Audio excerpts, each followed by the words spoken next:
Hello. Good morning. Good morning. Welcome to my channel. My name is Emmy from Emmy Evolving. If this is your first time joining me, thank you for finding me. If this is not your first time, thank you for coming back. So,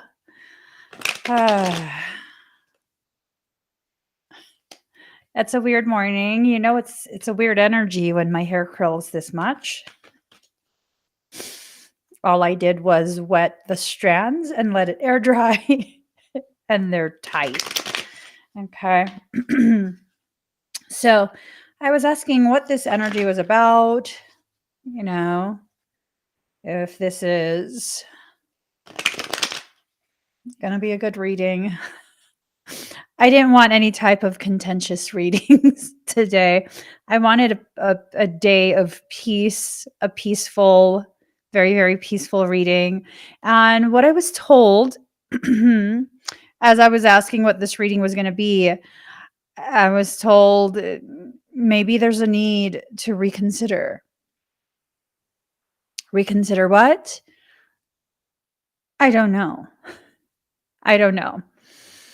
So while I'm getting the cards ready, I just want to remind you guys, there is still time to enter into the raffle. We're doing a fundraiser for the 508, our ministry, Soulwork Synergistics. If you'd like to enter into that raffle, simply go to soulworksynergistics.com/raffle and you can enter. It's only $1 per entry, and you are entering to win a 2-hour meditative experience with me. That's going to be profound. Okay. If you'd like to have a private session, simply go to soulworksynergistics.com/Emmy-services, and you'll be able to see the full gambit of services that I offer. If you would like to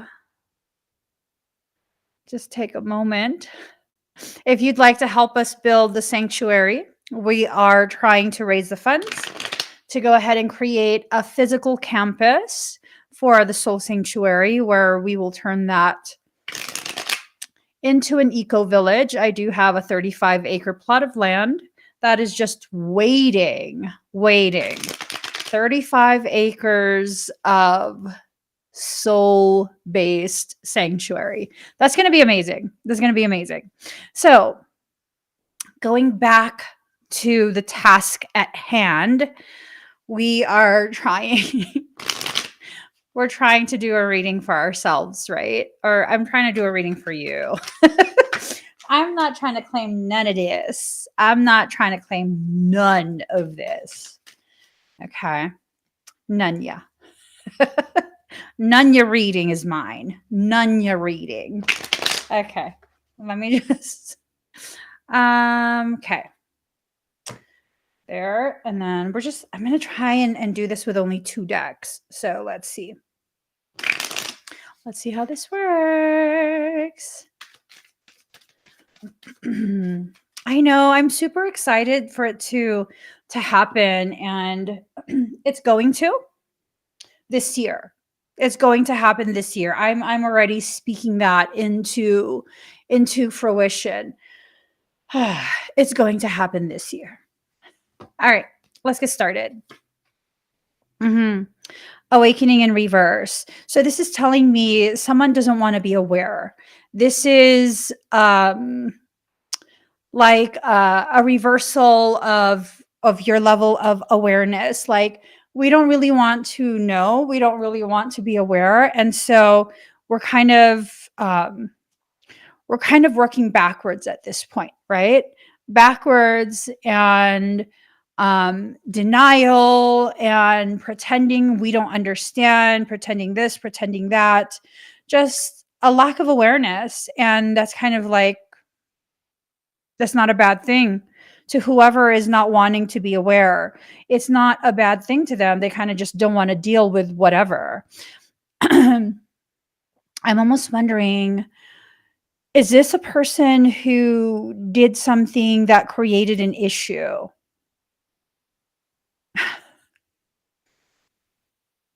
Did someone create an issue and now they kind of like just don't want to deal with what they did, what they created? Maybe maybe whatever happened, it was not an intended issue. I don't know though. Part of me feels like if it wasn't intended, then they should go out of their way to correct what they did. But I also feel like some people are just avoiders. They don't want to really take accountability for, whatever situation whatever situation began because of them, and maybe like a miscalculation. Maybe it's, I don't really know. Let's see what else the cards say. Initiation. So someone has to initiate the healing, right? Someone has to initiate the moving forward from whatever the event was. Someone between the two of you has to be willing to be the one to, I guess, be the bigger person, for lack of a better way to put it. Um, where you go ahead and you kind of reach out and like, hey, um, this and this happened, and we kind of need to just find a resolution, right? Fertility. So this is about creating this period that we're entering into, like specifically this week, right? This week is about to shoehorn us into an eclipse. And right after that eclipse, as you are trying to integrate all of that solar energy, we're going to be shoved into a Mercury retrograde period. With that, there are definitely things to reconsider. There are definitely a lot of things that need to be factored in before you make your final decision, because this final, is it the final week? Let's see. Yes, it's a final week of April. This final week of April is going to determine how you experience the next few months. So you need to make sure that the decisions you make, it's more than just for the short term, like the next few days. You need to make sure that every decision you make is factoring in the type of several months you're going to have. I feel like this goes all the way through to like October time. That's a pretty long time, you know? What do you want to happen between now and October? If you're going to focus all of your energy on staying angry or upset or disappointed or, plotting on someone, what's going to end up happening is the energy that you would have used for a manifestation, the energy that you would have used to bring to fruition the things that you actually want and deserve, that's going to be wasted. It's going to be wasted on things that really are just unnecessary. And then in some ways, the way I deal with life can be categorized as avoidance. In other ways, it can very much be categorized more accurately as discernment. I'm not going to waste my time and energy on things that are a waste of my time and energy, right? Conversations with people who are not interested in conversating, that's a waste. Well, they have to hear my point of view. If they don't care what your point of view is, why do they have to hear it? If they don't value your words, if they can't understand the gravity of your silence, trying to seek closure with people like that in a situation like that is the equivalent of closing your own casket. I know, it's very grim. It's a very grim type of mindset, but that's just kind of the reality of it. We've convinced ourselves about this concept of closure, and closure is really just another justification to hold on. Every circumstance that I've had, when things have gone the way they have, that's the closure. That's the closing of the door. Me walking away is me closing the door. It's not that things are left unresolved. It's that there were expectations that were not met and a need to understand why. I don't know. For me personally, I'm kind of just of the mindset of it happened the way it happened, and that's what I need to accept. I don't really need to know your why. If you're not going to volunteer it, then it's not something I need to know. I don't need to twist your arm to understand. I need to understand why I'm so focused on what you did, why you did what you did. Was it some type of unaligned, misaligned expectation on my end? Did I fall in love with your potentiality? And that love was the very thing that distracted me from the reality of who you are, your capabilities, why you're in my life. Some people enter into our lives and we want them to stay forever. And all we really needed was to know they exist.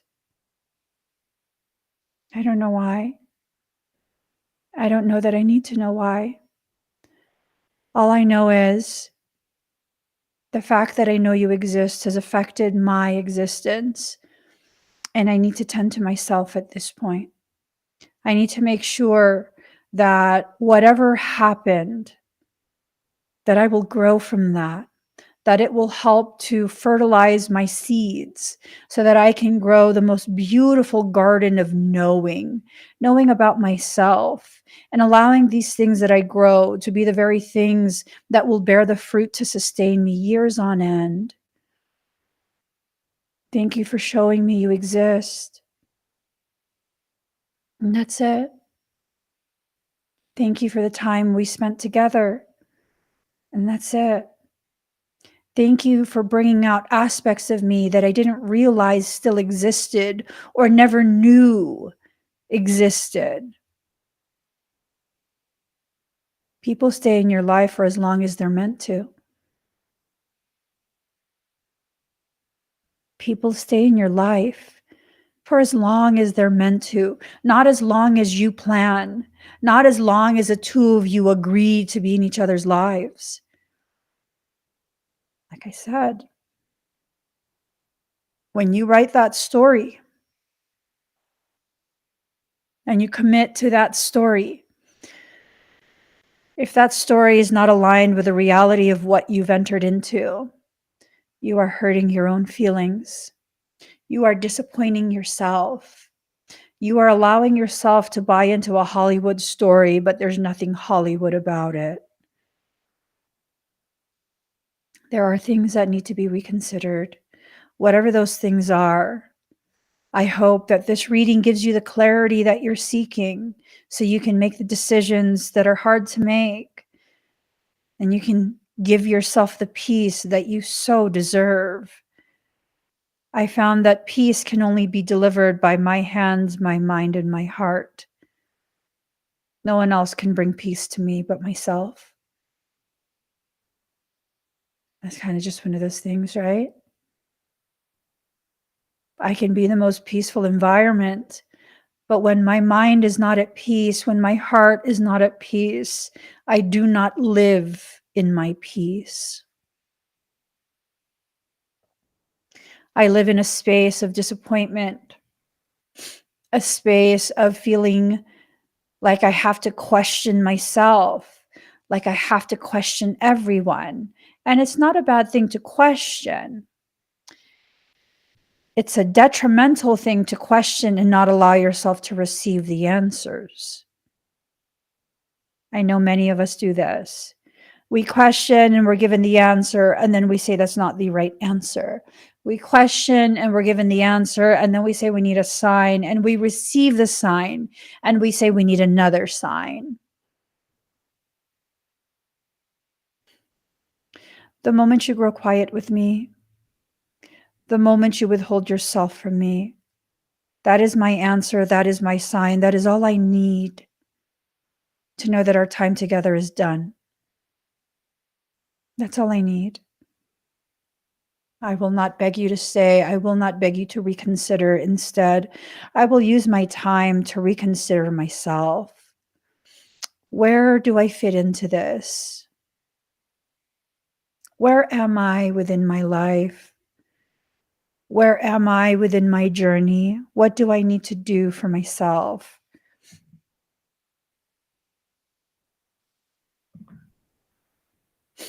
I think for many of us, it's like we consider everyone else but ourselves, right? We consider everyone else but ourselves. I think we have to reconsider that too. Autumn. Remember, I was telling you October. All of this is going to lead up towards some, I don't know, event in October. And it's up to us. It's up to us how we are going to experience this period and what type of situations we're going to lock in. Okay. Grounding. You have to prepare your own soil before you can begin your garden. You have to prepare your own soil, right? Okay, so this. Hi, Cynthia. She says, I'm a human design manifester. Nothing is more important than peace to us, the 8% of the population that have repealing energy. I'll be alone forever. Um, we have to be careful about identifying as concepts and archetypes.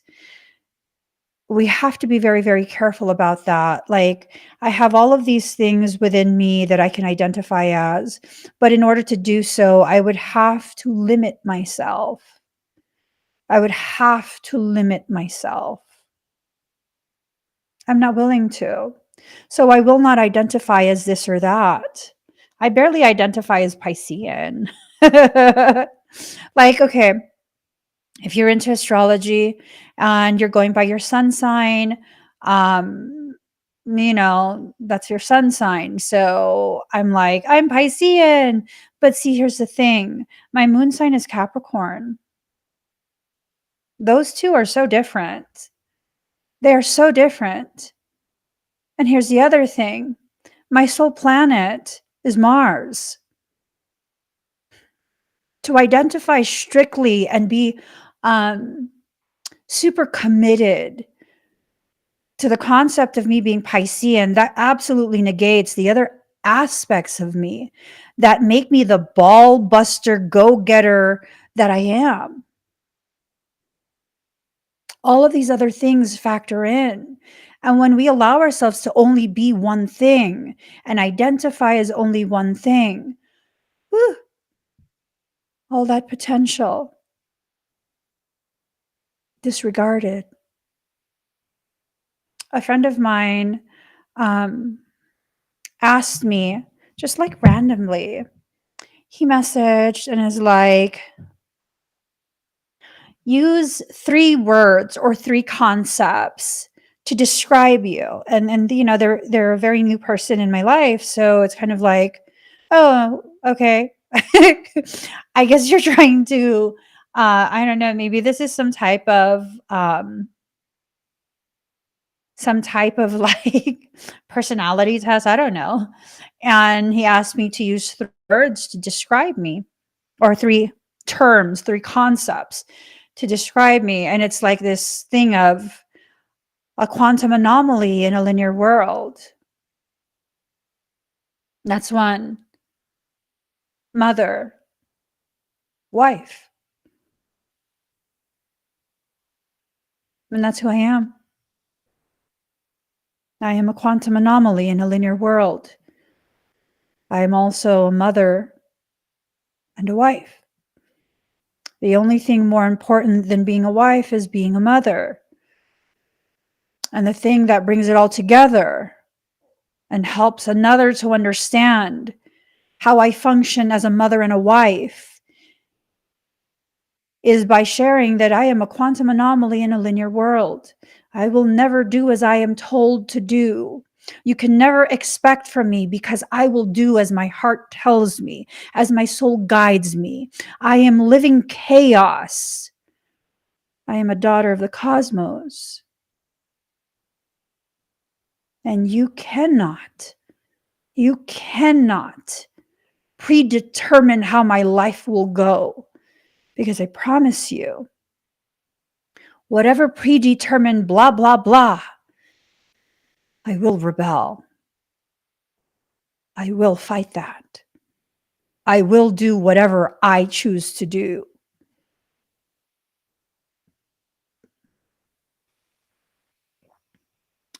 Alchemist in reverse.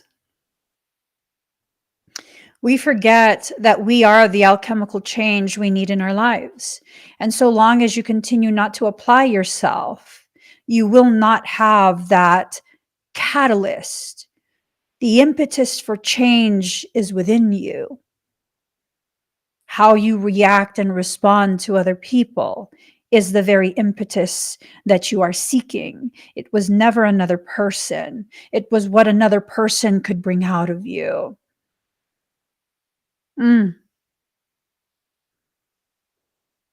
Let that sink in. I'll give you guys an example. I'm being told, encouraged to give you an example, right? So years ago, I was intent, very, very fixated on being normal, being like everyone else. I just want to be normal. And I know I'm not. I know I'm not normal. It's okay. I'm over it. I'm not normal. How can you be a quantum anomaly in a linear world if you're trying to be linear? You can't. You just can't.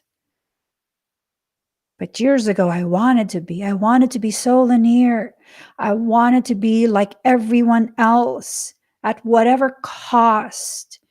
And then here comes my soul. Okay, girlfriend,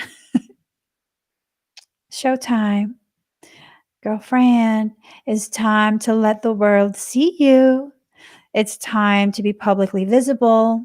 The time for you being hidden in plain sight is over. Now is a time to be witnessed. And so I was encouraged and basically forced to live stream, forced by my soul, no other human.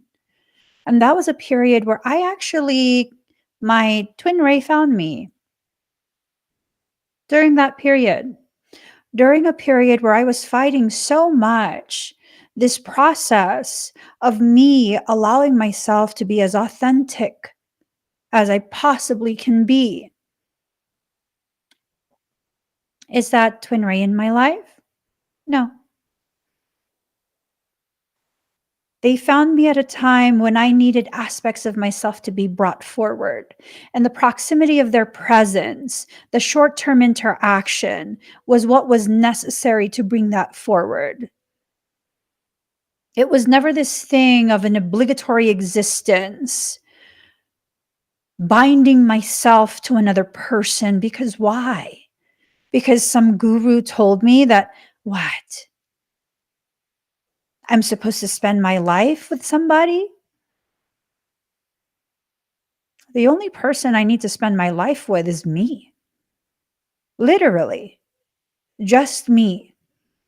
That's the only one I'm obligated to spend my life with. Even my children will one day grow older and have their own lives, and they will go and live their own lives, and I will celebrate that. I will miss them deeply, but I will celebrate that I got them to a point, right along with my husband, a point where they are autonomous, where they are ready to leave their mark on the world. So really, The only person I am obligated to live with is me. My husband's not even obligated to stay with me forever. He stays for as long as I am what he wants and needs. And the same thing for me. There's no ownership. And here's the thing, when that individual that I am tentatively labeling as a twin ray, their presence was very short term in my life, but that was the very catalyst. The triggering that occurred there was a catalyst to catapult me into this space of awareness of me. That was a viscerally felt process, not just because of the twin ray, but because of all of the other things that were going on in my life at that point. That was just the straw that broke the Emmy's back. That was like the last straw for me. That was the last straw. And why is that important? Because that was the straw that broke the structures that kept me imprisoned within this concept that in order to have value in the eyes of other people, that I would need to exist as a Stepford soul. And I'm just not. I'm not. I'm capable of many, many things except being a Stepford soul. It kills me in a way that is so tangible to my heart and my mind, and I cannot live that way. And to ask me, to require me to live as a Stepford soul out of obligation, I would rather literally die. I would rather literally die. Make it a quick one. I don't want to draw it out. Make it a quick one.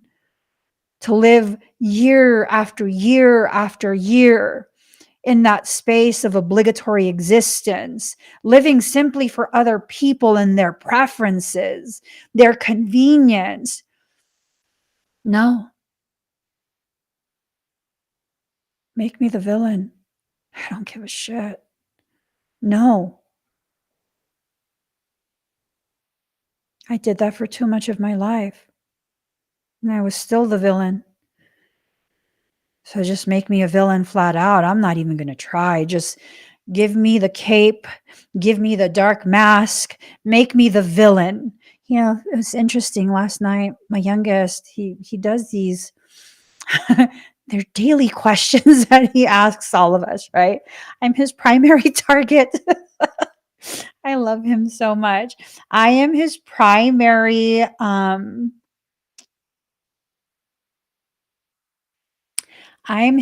just his primary like person to ask these questions to. So last night, they're always polarized, right? Would you rather So last night he asks me, would you rather be a hero or a villain? What? And then he rephrases it. He's like, would you rather be good or evil? What? And then he says it again, and I'm basically like, well, what do you get if you're dark? What does the darkness give you? Like, what's the benefits of that? You know what I mean?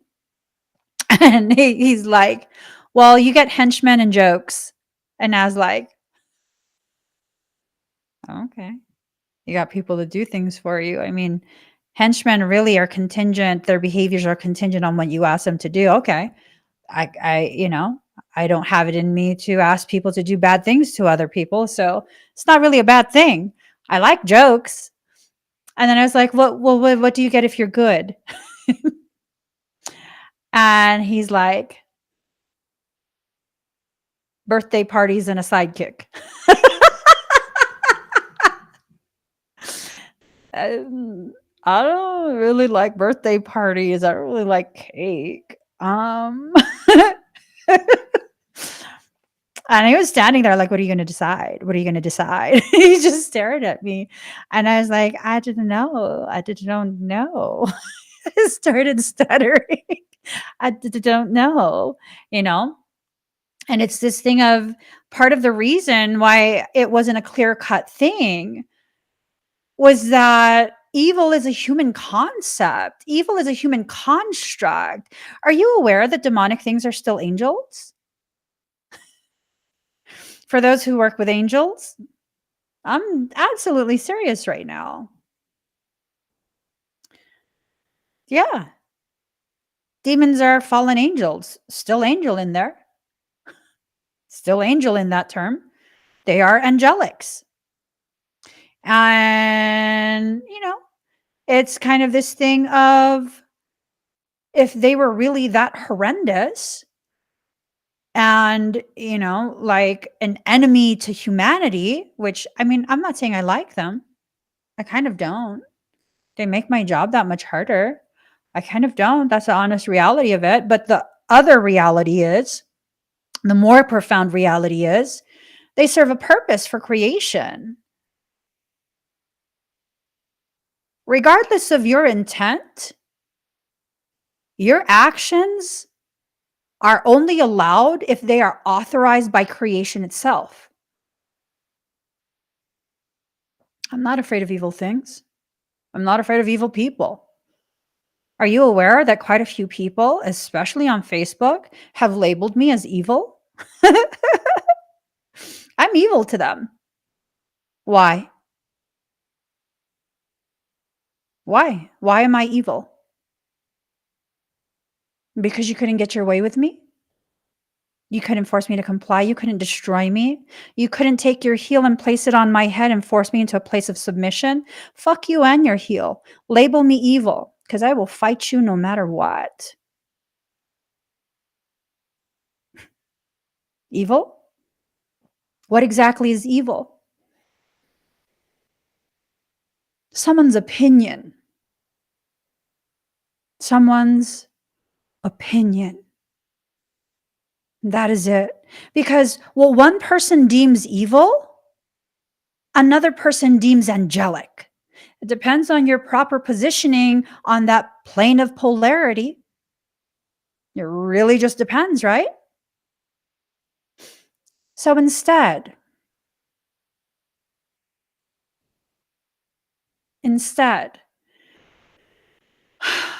maybe we should let go of those terms and lose our fear of these aspects of ourselves. I have so many aspects of me that other people don't understand, and other people don't want to reconsider their opinion of me, and that's okay. Because guess what? Even though you don't want me to exist, God said, fuck you. That's my daughter, and she gets to be around. I kind of just see it as like that, right? Like all of these people totally upset because I don't play by the status quo. I don't give a shit about the status quo. They can't bully me no matter how many people choose to come together to gang up. I don't give a shit. You know what I mean? It just brings my ratchet out. I have this like little ratchet squirrel that lives inside me. And it's just an amazing thing when people wake that ratchet squirrel up. It's like they don't even know what's happening because it's the equivalent of Hammy from Over the Hedge having the energy drink and the cookie and then being given extreme superpowers. I mean, it's just, it tickles me. It makes me laugh. It just does because like how do you override a Hammy? You don't. You can't even catch up with Hammy. So it's okay. It's okay. Y'all, when people cannot see who you are, sometimes it will trigger their insecurities. And so they will create a story about you in their own head. That's okay. Let them be storytellers. You don't have to sit around for story time. We'll come across storytellers over the course of our lifetime. These are the people who lack the ability to comprehend the gravity of your existence. God cosigns everything I do. I don't do anything that's not cosigned by God.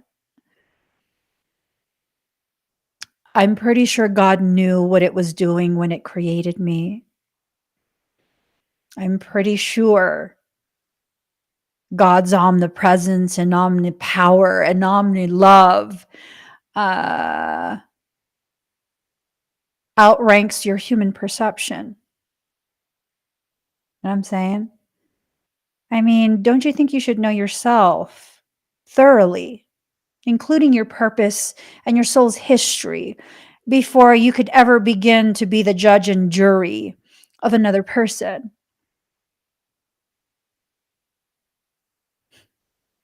I mean, to me, it's just silly. Why am I not so eager to condemn other people? Judgment's necessary. It's condemnation that's not.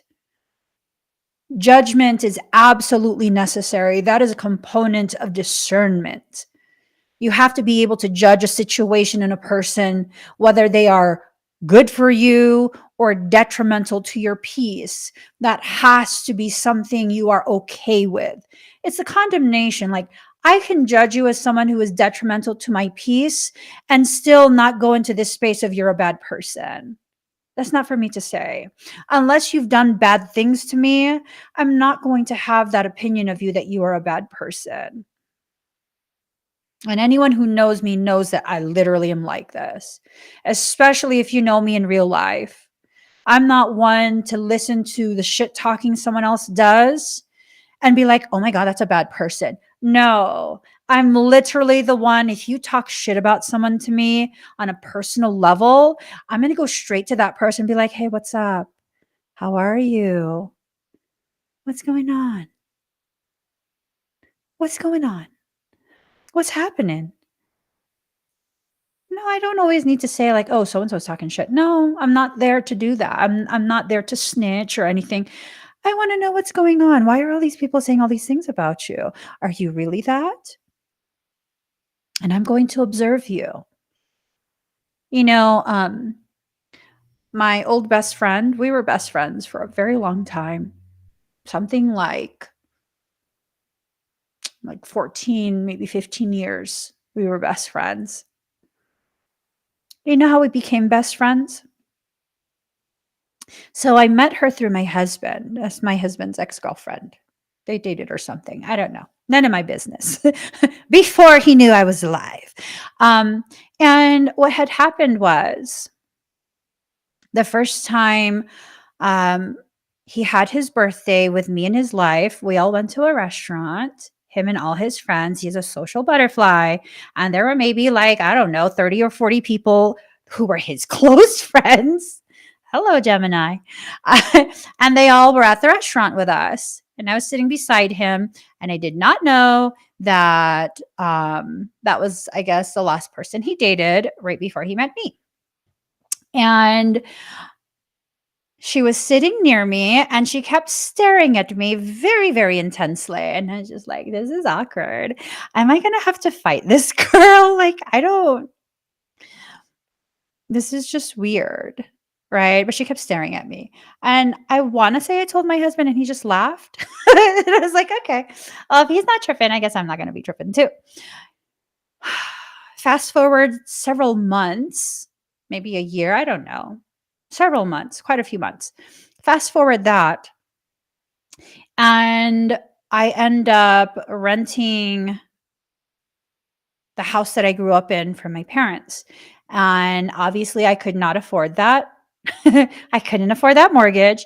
And so all of my husband's friends became my roommates. They all rented the rooms. The whole house was full of people.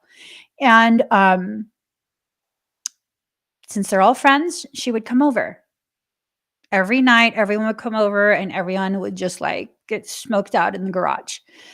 And I remember not really talking to her. And she would always stare at me like kind of weird, like she's considering fighting me. And I'm just like, whatever. Bitch, I wish you would. That was my thing. Like, if you're gonna start shit, we'll go. We'll definitely go. But until you start shit with me, I'm just like, whatever. I'm not gonna be the drama here. And I remember one day, all of the girls, she wasn't there yet. She hadn't arrived. All of the girls pulled me aside and they were all talking so much shit about her. And I was just like, why are you guys telling me this? That's literally what I said. Like, why are you guys telling me this? Because I'm over here thinking they're setting me up to hear the information that actually pertains to me, that she's planning to fight with me. And no, they were just talking shit about her. Yeah, no, in my house. They all were like, they pulled me aside and they're like, oh, so and so and this and that and blah blah blah blah blah and blah blah blah blah blah. And I was just like, what? Really? Yeah. And then she arrived. Everyone got quiet, right? She arrives, everyone got quiet, and they're like, and I was like, hey girl, can you help me inside the house? Yeah. I asked her to help me inside the house. And I brought her into my room where no one goes in my room. And I'm like, hey, what's up? She's like, what do you mean? And I was like, do you not like me? And she goes, what? I said, okay, that's not even the question. I just had to ask her first and foremost. And I was like, that's not even the question. So, like, what the fuck? These bitches are talking mad shit. What's up? She's like, what do you mean? I was like, well, I don't want to say who was saying anything, but I'm just like, I don't like that shit. And that's how we became best friends. That's how we became best friends. She's the godmother of all my kids. I mean, we're not friends anymore. We drifted apart, but we were best friends for a very long time. Like, no. I am not simply going to be manipulated by other people. No. No. I will not. You won't tell me who will be a part of my life and who will not. And no, our friendship didn't end because she betrayed me or anything like that. No. Hell, we never even argued. We drifted apart. That was it. We drifted apart. I left the state, and that was it. There was never any drama between us. And it's important when people are buying into this concept of good and evil. Yeah, they said she was evil because why? Because they were jealous, insecure bitches and she's pretty as fuck. That's why. That's why. Because she not only was ridiculously pretty, she was hella chill and all the guys loved her because she was not drama. She's like one of the guys. And hello, how long before these other women do the same thing to me? I'm not stupid. When people are willing to do this to someone else with you, I promise you, it's only a matter of time before they're willing to do it to you. Whether they have causation or not is irrelevant because really, what did she do? Not a damn thing. Not a damn thing. And after we became really, really good friends, like years later, I was telling her, like, because when I was pregnant with my oldest son, she would come over after work and she would just lay in the bed with me and watch TV. And I would rub my feet on her. And she was like, you're so gross. But she let me because it was like my comfort thing. I would stroke her leg with my foot. And she's just like, you're just so gross. Why do you do that? But she would never stop me. And so one day, years later, I'm kind of just like, remember when we went to Frey's birthday? She goes, oh yeah, I remember that. And I was like, bitch, why were you staring at me like that? She goes, what? I said, yeah, you kept staring at me hella weird. I was like, am I have to fight this girl? And she goes, oh, please, you're just so pretty. I was like, oh my God, I thought I was going to have to fight you. Why didn't you just say hi? She goes, "Why would I say hi to you? You're sitting in front of me. We all said hi already." I was like, "I really, really thought I was gonna have to fight you." I was like, "This bitch, why the fuck she keeps staring at me like this?" She goes, "Because you're so pretty." And she's the evil one? She's evil? I was supposed to see her as evil? Someone who could have an appreciation for my aesthetics at that point in my life and not be intimidated by it. Because when I would look at her at that restaurant, she was not looking away, and that's why I was like, This bitch, I think I'm gonna have to get in a fist fight at the restaurant." Yeah. Mhm. People will play your insecurities. Why? And those girls that, pulled me aside and they were talking mad shit about her, they're like, "Yeah, oh my god, she totally, like, flirts with all of our men." I'm like, "Oh, you mean Frey? Weren't they dating?"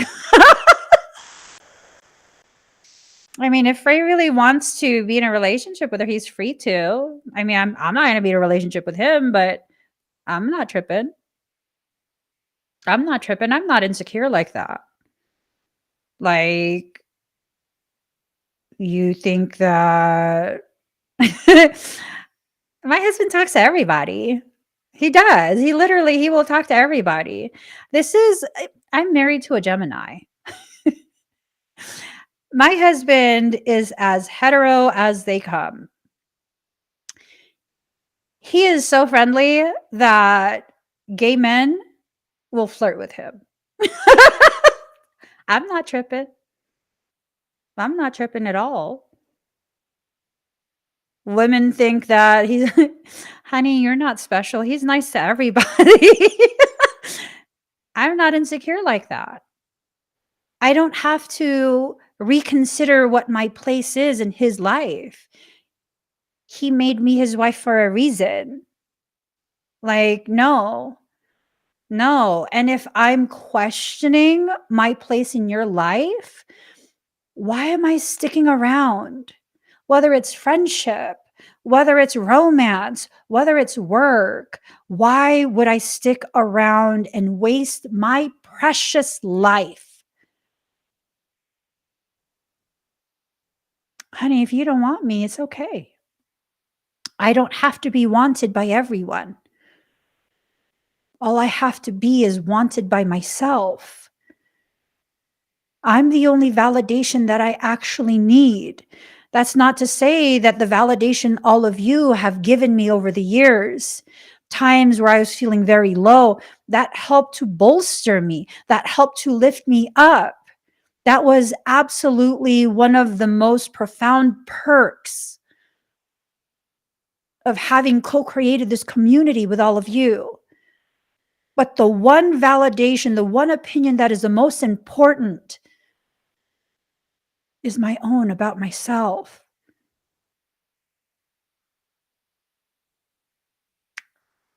If you're going to reconsider anything, reconsider the way you see yourself. Reconsider the way you exist within your life. That's what needs to be reconsidered. Don't reconsider the gravity of you just because someone lacks the capacity to understand and embrace how powerful and beautiful you are. Now, here's the thing. Do I think I'm the most beautiful? No, I don't. Do I think I'm ugly? No, I don't. So then, it depends on my mood.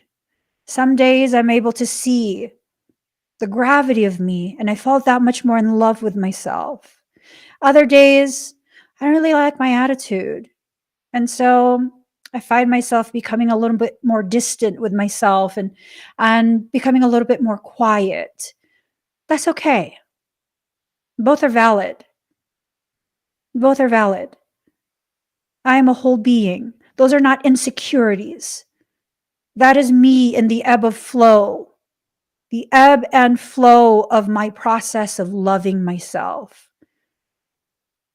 This is me existing as both the ocean and the shore. It's a love story between the water and the land being representative of my potential need to act a little more human, right? And the ocean being that profound depth of soul. How much do you have to love something to rise up from the deep just to hug her shore for only a few seconds? And it's this thing of, unless you can love me like that, leave me be. I'm in the process of doing that for myself. Don't interrupt such a divine process. Unless you have the courage to rise up from the depths of your heart's oceans, those trenches in which you hide the gravity of you, and allow it to rise up to hug me for just one moment, leave me in my peace. Don't interrupt my process. I'm busy falling in love with myself. And the only thing I need to reconsider is what your proper place in my life is. Whether it's front and center or in a box, duct taped and placed way, way, way at the very, very top, very, very back of that shelf. It's the only thing I need to reconsider. This is the period where you have to allow yourself to decide, are you going to let yourself fall in love? Fall in love with you, fall in love with your life, live in such a way that continues to only bring in more love. I used to think that if I wasn't the type of person that welcomes everyone, regardless of your behavior and the way you make me feel, that I would be mean. I left the front door. It's a double door at that. Double door and super tall. You know, my mom's house, her last house, is this gorgeous house. And like, it didn't have vaulted ceilings. Her ceilings were cathedral. Cathedral. See, that's where I get my taste in houses from. Her ceilings were cathedral, meaning it's not just 2 stories high, the ceilings. They're like 2.5, 3 stories high. And of course, if you're going to have cathedral ceilings, you can't have an average standard front door. Oh, no, no. Nay, nay. Her front door was about 1.5 stories tall. And they were 2 doors and they open like, ah. Yeah, no, we're not leaving a door that huge open for the demonics of the world to enter into our space. Until you've earned my reconsideration, you are closed off from me. I am closed off from you, and that's the proper order of things. You will not convince me otherwise, because enough demon whores have entered into my life and my sacred spaces for me to understand I must be the most important in my life. I must be the most important in my life. And the only people who would call me selfish for finally making myself my own priority are the people who would have benefited from me being a martyr. How about fuck you? How about no feeding today, you demon whore? How about that? One of the most profound lessons I learned in life is that the only people who are offended by my boundaries and the enforcements of them, the only people who get upset that I'm making myself my priority are the very people who never cared about my well-being, the people who saw me as a novelty, the people who keep me around because of the benefit of my presence. Ooh. No, bitches. No. No. I am not an island unto myself, but I will be selective about who I allow to build bridges to access me. Let that sink in. I am an island, but I am not an island unto myself. I do not need to isolate myself just because there are shitty people in this world. They are the growers of the fertilizer. Do you bring fertilizer into your home?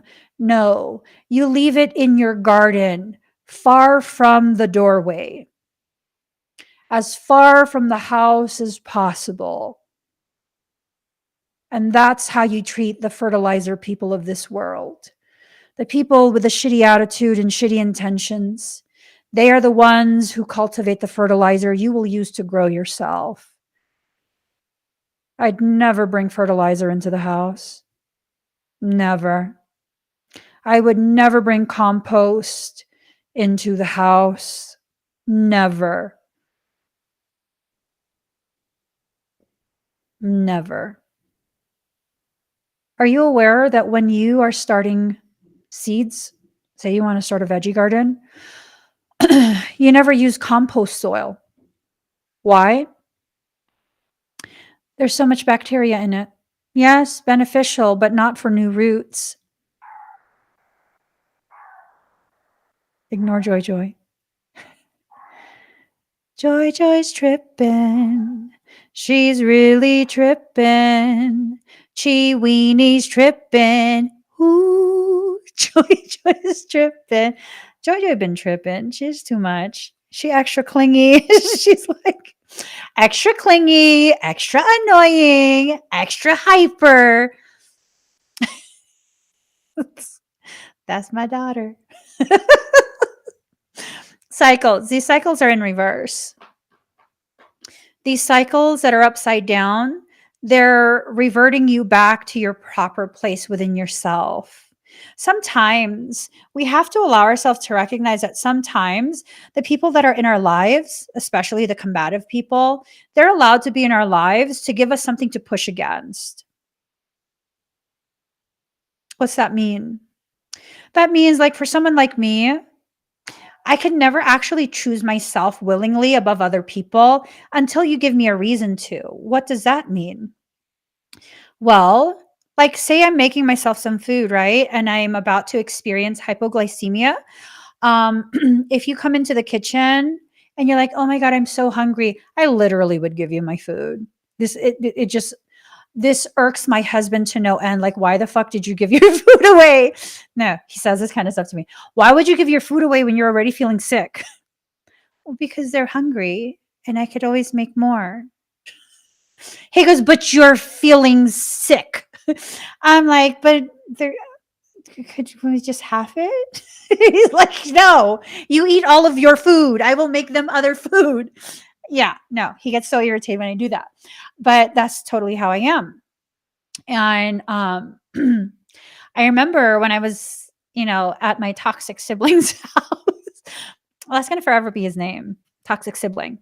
So when I was at my toxic sibling's house, I was making food for our sick brother. And, like he can't do anything for himself.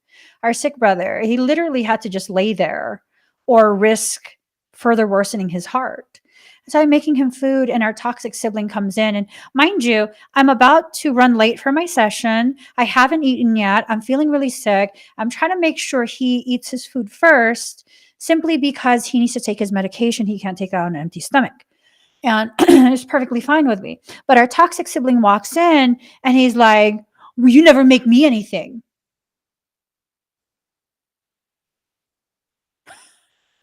I made enough for me and our sick brother to eat. Had he approached that differently, I probably would have given him my food. He said that. I'm like, your hand's broken? Your brain broken?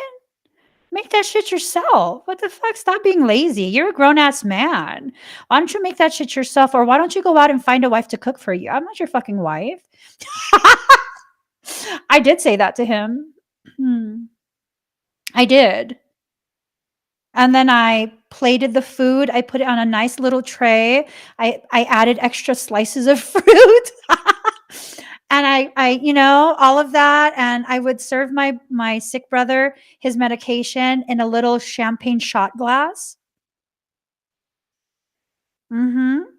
And I carried that and I looked at him the whole way out the kitchen. I carried it over to our other brother's room, and I got my food, and I was like, "Fucking retard." Oh, shit. Yeah, no, I said that to my brother. I mean, I'm an '80s baby, so, it's kind of like, yeah, now I wouldn't say that to anyone, but to my sibling, I absolutely would call him that, and I would mean it in the most derogatory way. Yeah, no, I said that to him. He doesn't like it when I call him that because he would literally drop when he was young. He fell out the window. He fell on his head. And so, like, that was the thing, we made too many excuses for him because whenever he acts, like, real stupid and fucking emotionally challenged, or we tell the upset sibling that he's fucking with because he's a narcissist, we're like, just cut him a break, man. He got dropped on his head." I'm so not kidding. We tell each other that, like, we remind each other. The other siblings, like, stop fighting with him, man. He got dropped on his head. What do you expect? He fell out a third-story window and fell on his head. Like, I shouldn't laugh. I'm not, like, praying for his demise, but he like, fractured his skull. And I'm kind of like, "That's why you ain't right, bro. That's why you ain't right." So, that's just something. It's the dynamics of siblings. I have all brothers. Yes, I do. I'm so like I'm always his target. So I'm sorry. It's not my fault that I'm smarter than you. I didn't get dropped on my head.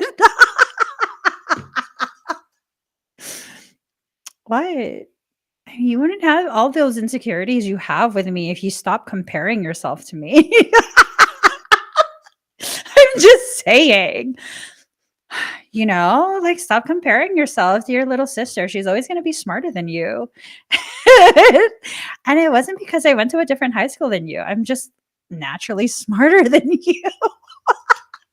Okay, I better stop. If my other siblings ever see this, they're going to be like, "What the fuck's wrong with you?" What? It's funny. And I already know they're going to be like, "You can't always make him the butt of your jokes." Actually, I can. Actually, I can. That's why I have no contact with him. I will eviscerate him with my jokes. What? It's funny. Oh my God, Katie Ann. I feel like we could be siblings. Just read what she wrote. Yeah, no, I don't know. Okay, anyways. Protection in reverse. You don't need protection. You don't need protection. You really, really don't. You're fully capable of handling everything your life sends your way.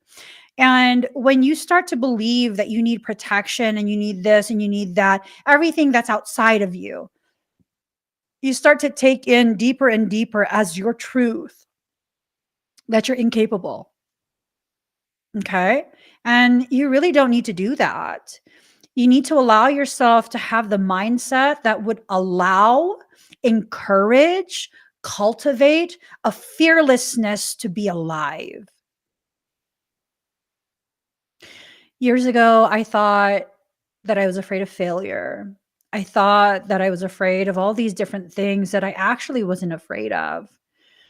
I came to realize my fear is rooted in my fear of success, of succeeding. My fear was not about death and dying. Excuse me. I'm not afraid of death. I've seen enough and know enough to know exactly what happens to me after I die. I'm not afraid of death at all. Like, literally. I'm just not. I realized it took me a long time to realize this, but I realized eventually I was afraid of actually living. I was afraid of being fully alive. I was afraid of the experiences that would make me feel alive. I was afraid of success because as you succeed, it's a lot harder for you to hide the gravity of your purpose and power.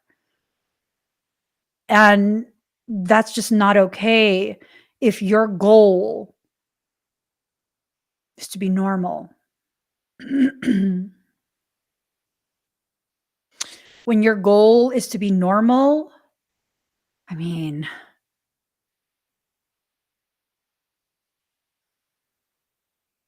you stick out like a sore thumb.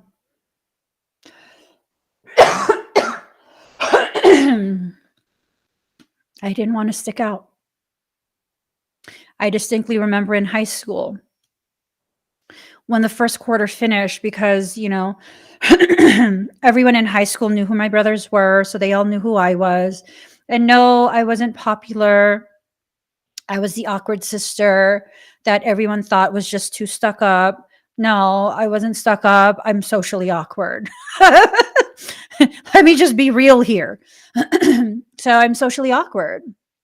And they took it as I come from, the family that I come from, and I'm just stuck up. And it's like, no, I'm not. I'm so insecure in myself. And first quarter of school ended, freshman year. And I was going through a lot in life. And so I didn't really put my all into classes. And I got my report card and I was like, shit, I'm going to be in trouble when I get home. I have like 2 or 3 B's in there, and that's not okay. Like A minus is not okay. You have to get an A or you're fucking in trouble. And I was like, fuck, I'm going to be in trouble. I distinctly remember my girlfriend Gretchen was like, hey, ooh, you got bad grades, because she saw my face. And I was like, I'm going to be in trouble. And she goes, shit, I'm going to get my ass beat too. I was like, what'd you get? And I don't remember. She did not have A's and B's. And I was like, and I'm like, I put my report card against my chest, like, oh, fuck. And she goes, let me see. And I was like, no. And she goes, let me see. And so she looked at it and she goes, what the fuck? Why are you going to be in trouble? You got good grades. And I was like, I'm going to be in trouble. I think I had like a 3.3 GPA. And what really fucked me up for the rest of my high school time was she decided to yell, because we were right outside the cafeteria, right where everyone has to walk past to get into the cafeteria to get their food. And she yelled, oh my God, she's fucking hella smart, you guys. And I was like, oh, wow. And then they passed around my report card, which I felt was a failure. And that really messed up my perception of myself for the rest of my high school time. I made sure to not get 100% on any tests. And then I would get 100% if I needed to raise the grade. I should have been in all AP classes, just like all of my best friends were.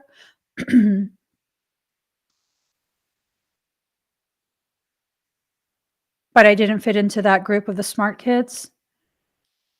And the kids that I did fit into, I wasn't allowed to be smart. And so my whole entire high school time, I was in a place of limbo. I was just in a place of limbo, a place of just literally not knowing where to fit in and feeling like I didn't fit in at all. And I absolutely used I absolutely used the reputation of my siblings as a wall to protect myself, to keep myself that much more removed from other people. You know, it's just one of those things where people who don't understand what your struggles are and what you're going through, they won't understand why you function in the way that you do. It's taken me all the way through till my 40s. You know what I mean? My 40s to no longer be ashamed of being the way that I am, of my brain functioning the way it does. And when I say my 40s, it was literally last month where I was finally like, fuck that shit. I'm not going to let anyone shame me anymore for being fucking smart, for understanding shit, for being able to grasp concepts that I should not be able to grasp, for not being bound to a learning curve. Sorry. I'm just saying. I'm just saying, you think people at a certain age. Okay. Reel it back, girl. Reel it back. Don't. Stop it. Stop it. Because I don't need to be that. I don't need to be a reflection of their vindictiveness because of their insecurity and feeling of being less than in my presence. I don't need to be that. You see, that's me reconsidering. Ocean lover, stop. Stop. I'm gonna get healthy again, and then you can say that kind of stuff. Because this is the most unhealthy I've been in like fucking 10 years. I will get myself healthy again. I will showcase my face and my agelessness, my pearl cream. Yeah, no, I'm like approaching mid 40s. It's just one of those things, you know, where we have to allow ourselves to reconsider who we choose to be. Like who we choose to be. Who are we choosing to be? An elevation of our potentiality or simply a reaction to someone else's lack thereof? I love you ladies so much. This is ridiculous. I love it. She goes, you guys are in the fitting room with me right now. Send us pictures. Send us pictures. What are you trying on? Girl, I'm telling you guys, Annie is like my hot cousin. She's badass. She has the aesthetics. I'm just saying. I'm just saying. Containment. There's no need to contain anything. Just let it all out. Just let it all out. You know? Let it all out. Y'all, give me a few months. 40s is going to be the new 20s. I'm just saying. Just saying. This is inflammation phase. I'm really puffy and inflamed everywhere because I can't fucking stop eating candy. Sugar is more addictive than crack, from what I hear. I've never done crack before, so I can't like really speak on experience. But that's what studies have said. It's more addictive than crack. Rebirth. You don't need to rebirth anything. What you need to do is begin really truly celebrating who you are right now. Celebrate yourself before you enter into the process of rebirthing. You see what I'm saying? Balls to the flow. Let them. Universal D, stop. Stop. Just stop. He said ball. I do have big balls though. Book of Shadows secret. See, someone is like trying to keep something secret from you. It's not going to work. They're in love with you. That's that. I'm just going to bust it all out right now. They're in love with you. They think about you all the time. What? Tell me where I lied. They're in love with you. They think about you all the time. They're pissed off that they can't get you to see what they want you to see. How about stop playing a game? How about that? How about stop playing games and really just show who you are and give the person the opportunity to decide for themselves what they think of you? And I say this with zero shame. Here's my thing. So long as you continue to play this game of trying to force this cultivation of perception about you, you're not worthy of the person. So long as you don't have the courage to just be who you are and show the fuck up as you are, eh, sit down, sit on the bench, sit down. Maybe you're hypoglycemic and not thinking clearly. I don't know. Maybe you're gluten reactive and you had some gluten and so now your brain's not functioning properly. I don't know. But your behavior is so out of pocket. Just knock it off. Knock it off. Exactly. Act right. Act right. We can be right. I'm just saying. I'm just saying. Katie, really, are we related or something? Oh my gosh. Let's see.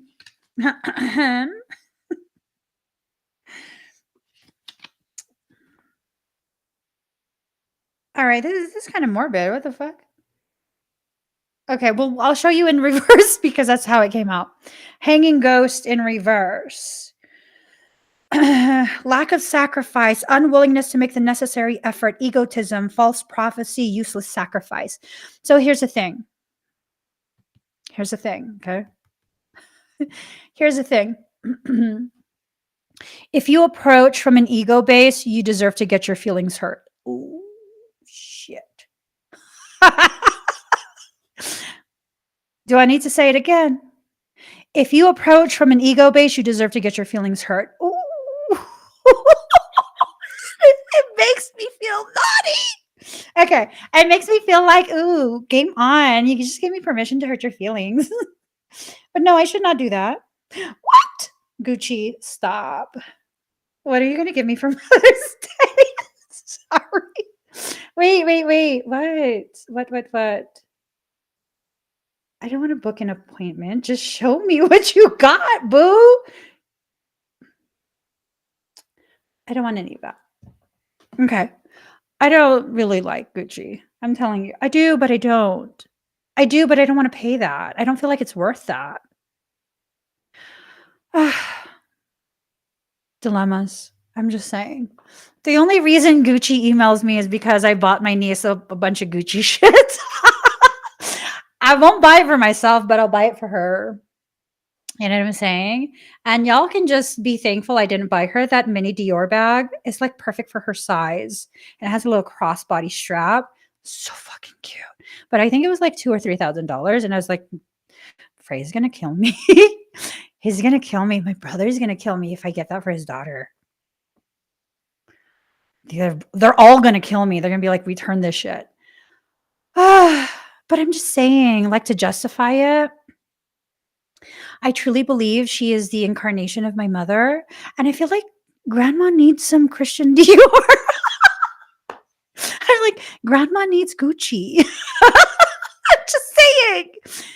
Grandma asked me for Gucci and I didn't have time to get her Gucci before she reincarnated. So, but I said I would only do that for the first year of her life. And when she's old enough to like have an opinion of what she wants, I won't do that anymore. She developed very fast.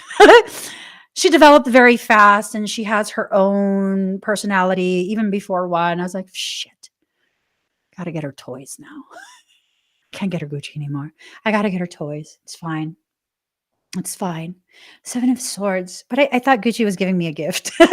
That I'd be okay with. But I don't want to actually buy Gucci, please.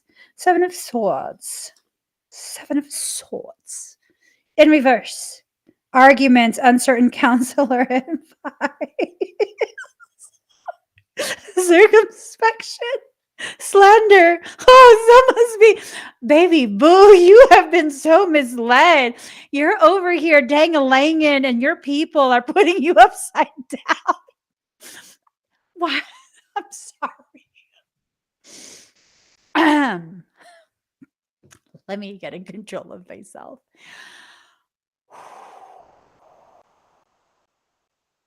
Okay.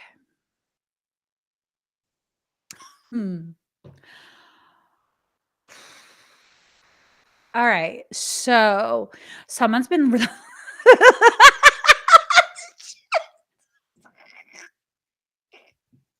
wasn't listening to the wrong people. They've just been listening to the wrongest people. Okay.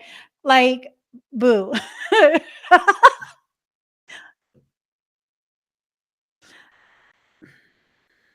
Stop. Stop listening to the wrong people. They're giving you the wrong advice. Like, I wouldn't be surprised if these people were like telling you, like, forget them. Honey, you're never going to forget them. You're just not. You're in love in a way that just you're not going to undo that. You're not going to undo that. You're not. So that doesn't mean that you are guaranteed to be entitled to be in a relationship, a romantic relationship with a person. Okay. That doesn't mean that. But you have to be realistic with yourself. Like, you are not going to get over this. You are not going to pretend that this person does not matter to you. Y'all, you matter so much to this individual. Like, it's driving them nuts. It's driving them nuts. Almond Joy's got nuts. Mounds don't. I'm just saying. It's crazy. It's crazy that, I don't know. It's making me sweat. I don't know why I find this super hilarious.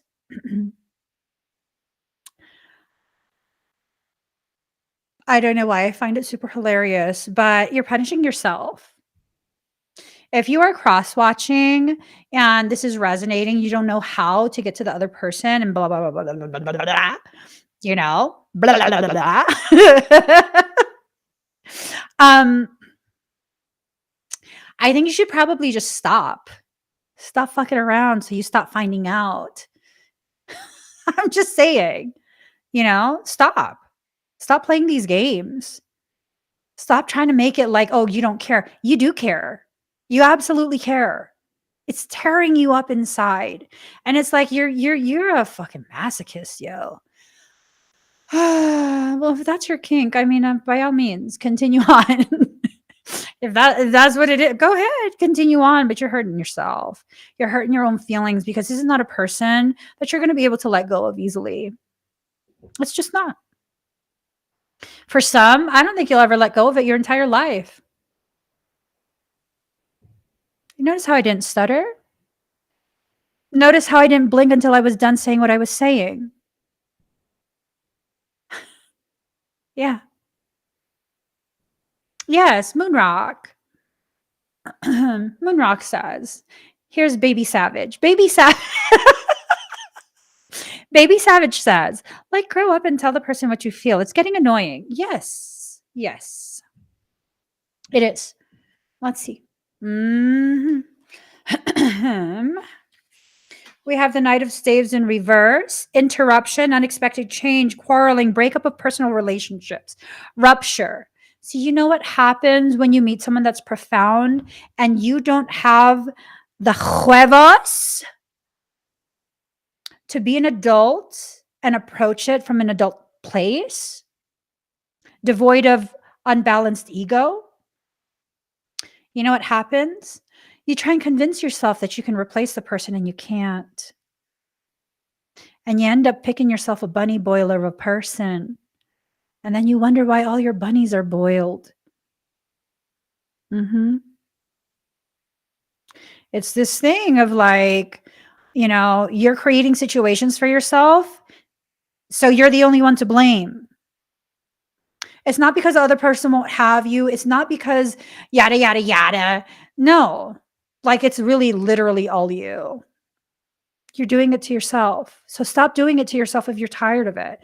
If you're tired of hurting, stop doing it to yourself. And it's almost like this thing of, I don't know that any of you are cross watchers, to be honest. I feel like the people who watch my videos who are cross watchers, they wait until the recording is done because they don't want me to sense their presence. Can't say you were misled with that decision. It might be best for you to watch the recording, not the live. Yeah. It's a lot of drama, drama, drama, drama. All of this drama is because you allow drama people into your life. That's what it is. Drama, drama, drama. How can you expect anything short of drama when these people are drama? That's what I don't get. That's what I don't get. Yes, Teresa. Bunny Boiler is a reference to Fatal Attraction. Oh, she's a chingada. What are they placed? She's oh, she. Okay, stop.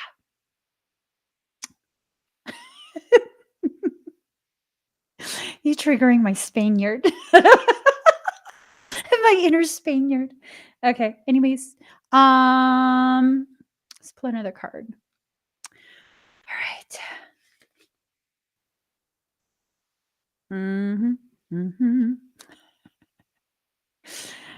So one of my twins is El Salvadorian, and he speaks Spanish, and we just speak so much fucking Spanish to each other.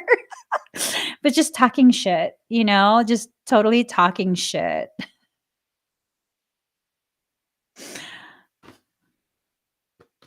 But no problema. Okay, stop. That's not funny. Don't talk about that. Ace of Cups.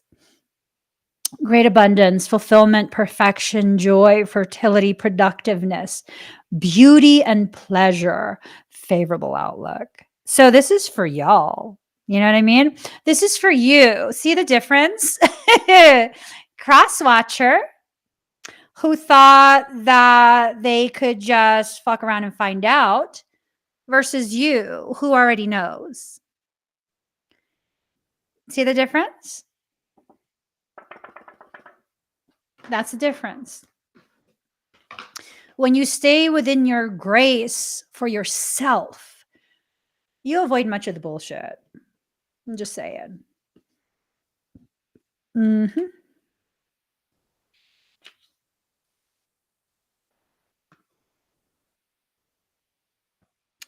Seven of Staves. Success, gain, overwhelming odds surmounted.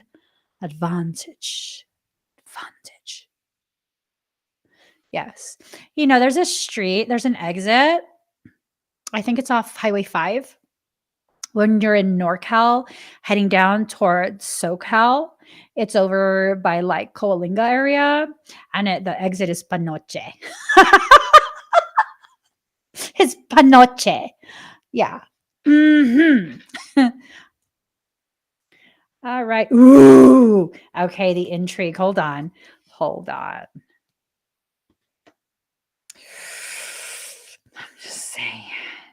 Okay. Let me just. All right. Okay. So first we get justice. Justice, balance, harmony, equity, righteousness, virtue, and honor. So this is telling me that whoever this crosswatcher is for you, because I'm not claiming none of this shit, this panoche problema shit.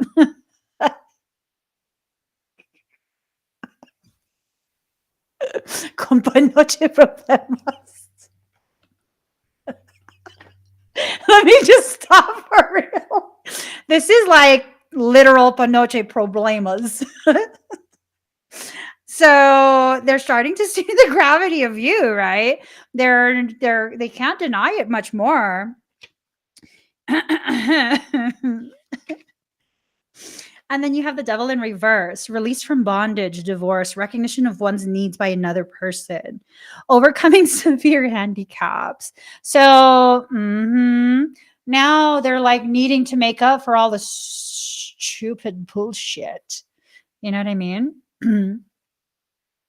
Oh, you're in NorCal and Oregon for one of my most favorite places in that area is the city of weed.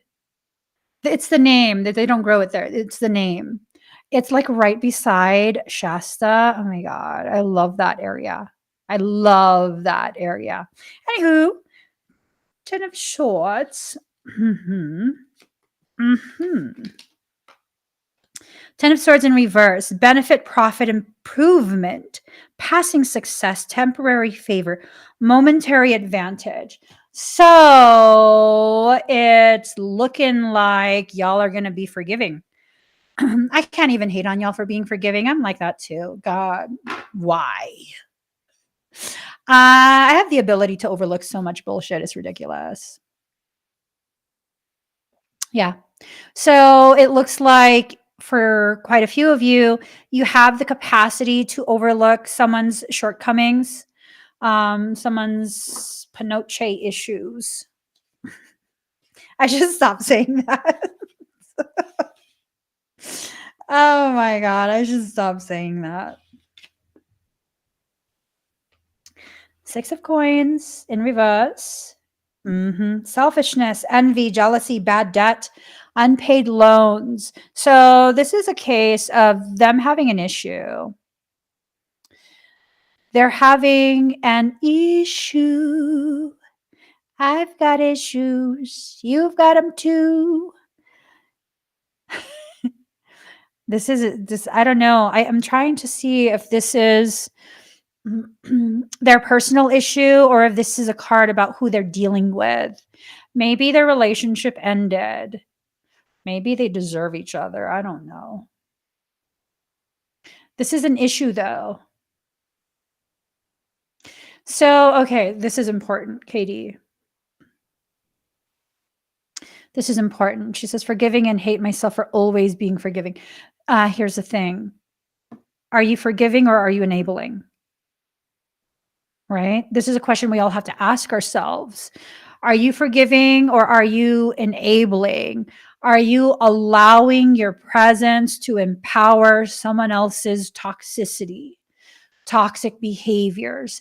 I've learned that for some people, it's your presence that continues to feed their ability to be toxic. And that when you are removed from their life, they now have the potentiality to no longer stay in those toxic cycles, toxic behavioral patterns. And I'm not speaking to Katie, I'm saying in general terms. You know what I mean? Like, for some people, I realized that their toxicity was tied to my enabling of it. Like I was supporting them, encouraging them, and doing all of these different things. And really, all I was doing, I mean, that was my intent to support and encourage. But all I was really doing was empowering their toxicity, feeding into it. Okay. Four of Staves in reverse. Loss of tranquility, unfulfilled romance, insecurity, tarnished beauty, incomplete happiness. This is how they're feeling. They feel very jilted because they couldn't get you. Well, you have to get me to get me. And if you don't understand what that means, that's probably why you didn't get me. Do you guys get what I'm saying? Do y'all get what I'm saying? They have to put the effort into trying to understand even just a little bit of you in order to truly receive you. And if they're not willing to invest themselves in that, and I'm not just talking about watching or like looking at your posts, that's stalker shit. That's not like getting to know you. I'm talking about conversations. Oh, dígame, dígame. Jesus, Mary, Joseph, 3 wise men, all the fucking animals in the manger and the field. I'm just saying. You know, people think like they're getting to know you because you're posting memes and stuff. You know, like 90% of the shit I post is fucking sarcasm. I'm just saying. 90% of what I post is sarcasm. For people who have ever spoken to me privately, and like all two of you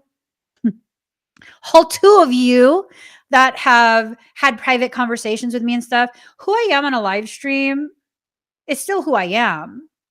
But the way we interact is much different on a personal level. Much, much different on a personal level.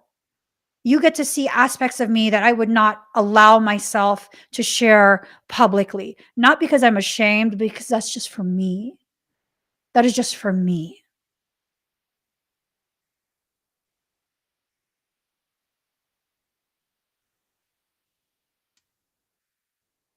I feel like if someone is not willing, why should we? If they're not willing to invest in you in that way, why do you need to invest in them? Why does it always have to be you over giving just to be worthy of what? A conversation? Like, I am a very complex individual.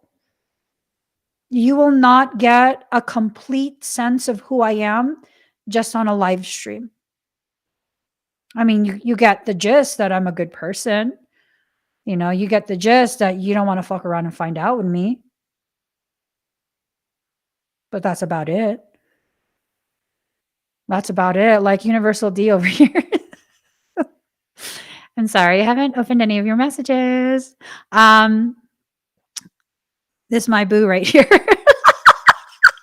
I send him mini horse videos. Yeah, no, see? Like, I wouldn't send just anybody mini horse videos. I wouldn't. I also send him what else have I sent you? I sent him big horse videos, and I'm like, "That's Frey. It's stallion. That's Frey. Oh my gosh." Yeah, you know? It's just this thing of, like, how are they really going to know you if they can't even find the courage to get to know you? So, at that point, it's like, what are they falling in love with? I know for me, if you were to be like, "I mean, I'm in love with you." You're in love with my attitude, not with me. You don't fucking know who I am. Like, okay, what do you love about me? That's my attitude. That too? Yeah, that's part of my attitude. That's my self-defense mechanism. You're in love with a shitty attitude. You're not in love with me. Because really, being publicly visible, yes, I do feel a need to keep myself safe and defended, protected. Yes, I do have the courage to show moments of vulnerability and that are not pre-planned. But the person that I am, this is just one aspect of me. You don't even know the full gravity. So how could you ever truly possibly believe that you're in love with me? Please. Please. Like, for people who are in my real life, in real life environment, like, I cater to the people I love in a way that's just like, it's obnoxious. Like, cater. My husband was out last night, and he was heading home, and, like, the area that he was driving through, it was snowing really bad, and this fool calls me. He calls me and he's like, "I need your help." I'm like, "Oh my god, what happened? What's wrong? What's wrong?" And he's like, "It's snowing."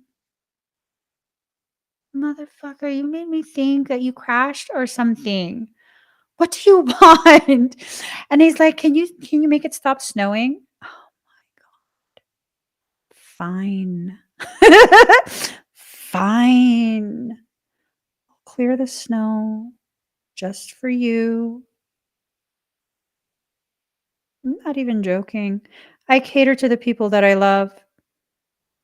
And unless you know me in that way, why would I cater to you? I have love for everyone, but not love like that. Love like that must be earned over a period of time. Love like that comes from us knowing each other, whether my soul remembers yours or you've spent so much time with me that I feel so safe with you. And yeah, I'm that type of woman. I'll only be in environments where I feel safe. Years ago, this just popped in my head. Years ago, this individual, she had accused me of staying in my marriage because it was safe. Are you fucking stupid?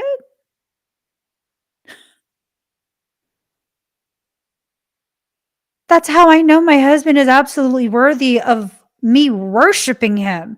He keeps me safe. Like, what kind of backwards ass fucking logic is that? You want me to destroy the one thing that's kept me in a safe space through a lifetime of not being kept safe? To what? Pursue an adventure, motherfucker? He goes on adventures with me. You're crazy. You're crazy. It is asinine as fuck to listen to people who have no idea of what it is you have with someone else. Uh-uh. Uh-uh. You know how many people told me that I was being stupid for not running off with some guy like way younger than me because, oh, he's a twin? Like, are you fucking kidding me? I will traumatize that child. I will traumatize him. He can't handle me. Are you kidding me? Uh-uh. Uh-uh. No. People give life advice and they don't even know how to actually live. Like, what is that? And you listen to them? I'm not even giving you advice. I'm just letting you know. Don't be listening to people. Don't be allowing other people to make these decisions for you, and they don't have to live with the consequence of it. They don't. They don't have to live with the consequence of what they're advising you to do. For me, I'll share information. You got to decide for yourself. Like, you have to decide that for yourself and figure yourself out, and, all of this and all of that. Like, that's on you. You never do something just because someone else told you.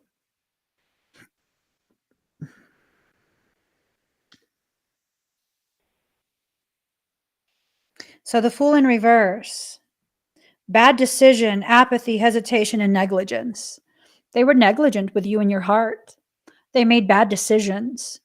They became apathetic to their effect on you. Because why? Probably because they didn't get their way with you, and so they wanted to punish you in some way. How? By withholding themselves. Who cares?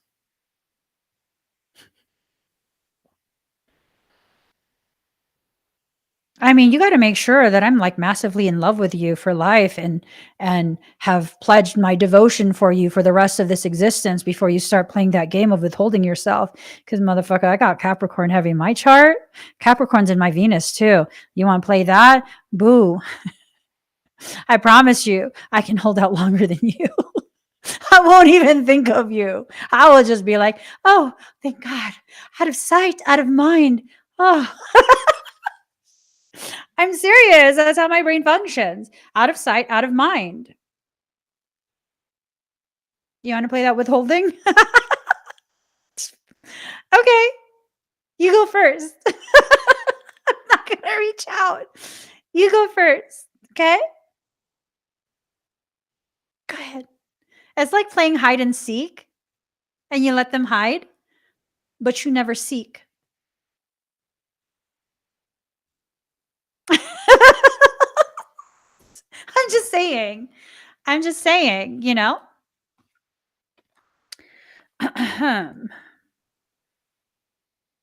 10 of staves. 10 of staves. Excessive pressures, problems soon to be resolved, possibly using power for selfish ends. All these cards are busting you out, baby boo. They're busting you out. Your foolery and fuckery is on pure display, just splayed out there for all to witness. I would do anything for love, but I won't do that. Yeah, I know. It's all good. Someone wants to play, let them play. Be like, "Yeah, sure, let's play," but just don't play along. That's my advice. That's my dating advice. Don't play along. It's just like, make it seem like you're playing. And yeah, no, sure, I'll chase you. Run, run. I'll give you a head start. turn around and go the other way. Yeah, I don't play games like that with people. I'm just like, "Oh, oh, you don't wanna be around me? Oh, okay, bye." I'm cold like that. I'm cold like that because those are the people who, um, wanna leverage my love, They wanna leverage that. He said he's sensitive, so then we should leave him alone so we don't hurt his feelings. He's sensitive. I have some perceptions about men, right? I have such a deep appreciation for men who are sensitive, not the men who fake sensitivity. Men who are sensitive in a way where they try and hide it. The truly authentic ones, they try and hide it. They try and, um, not have everyone know about it because, it's a little bit of an insecurity for them. And, they just, they feel deeply and society shames them for that. Men who go around telling people that they are sensitive, I don't know. Maybe they are, but I kind of feel like they're probably not.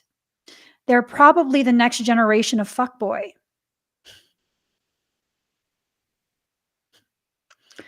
Not even joking. These are the people who go and watch Jason Silva and Teal Swan and use those words on women or whoever their target is. They use those words and those concepts because it sounds good. Right? No. No. Like my husband is a sensitive man. He is. He's a very sensitive man. He doesn't showcase that shit, but he's not ashamed of it either anymore.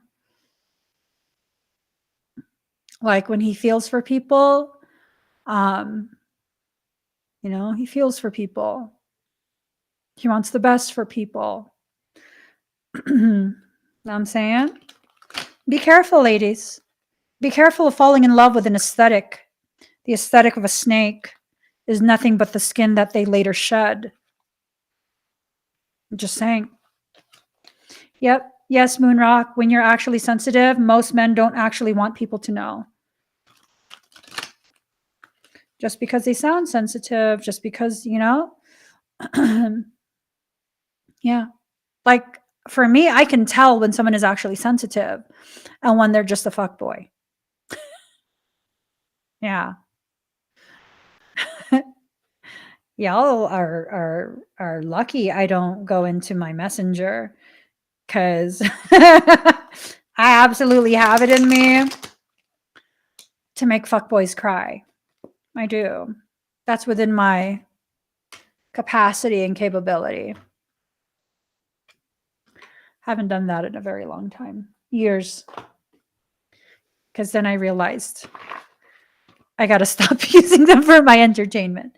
I'm just saying, I don't reach out to these people. These people try and slide into my inbox. Game on. Game on. But yeah, no, I don't have time for that these days. I really, really don't. I don't have time to cultivate my petty.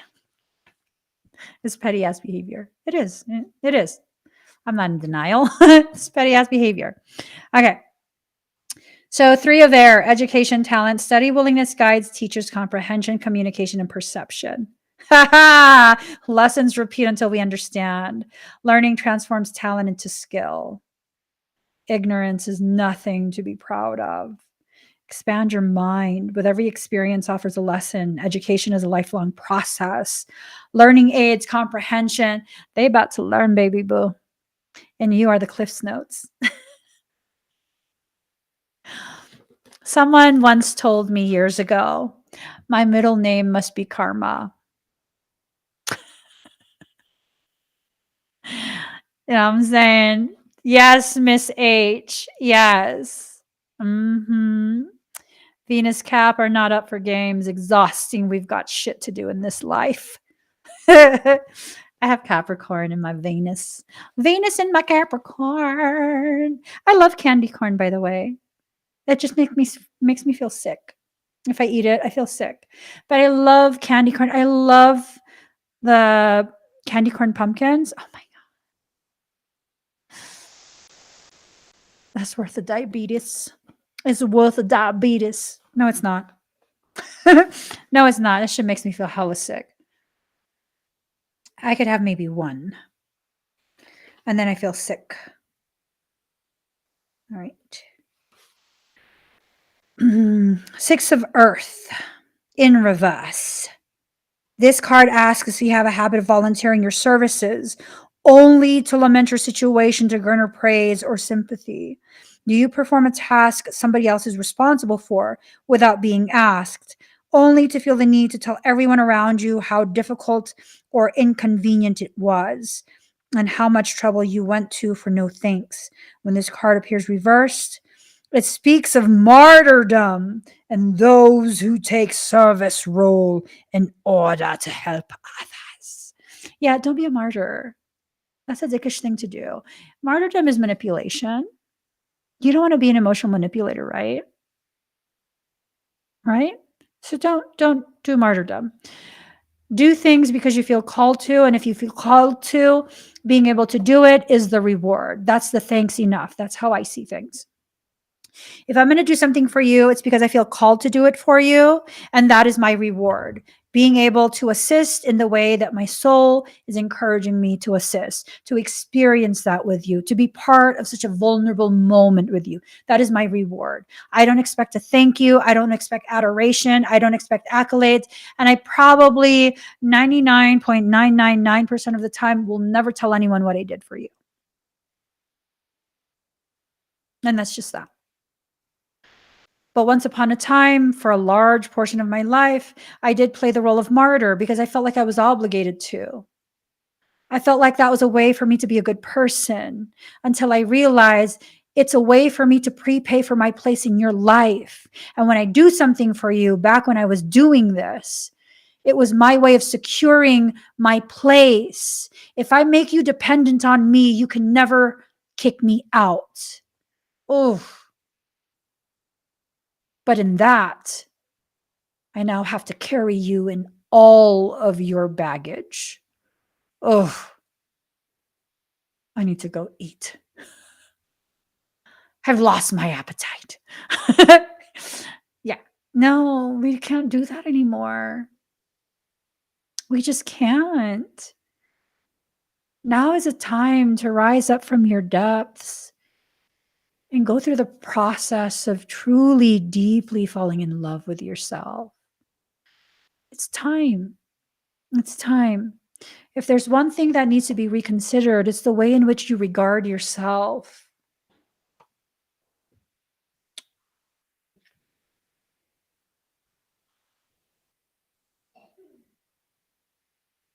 All right. Final card. Wait, what?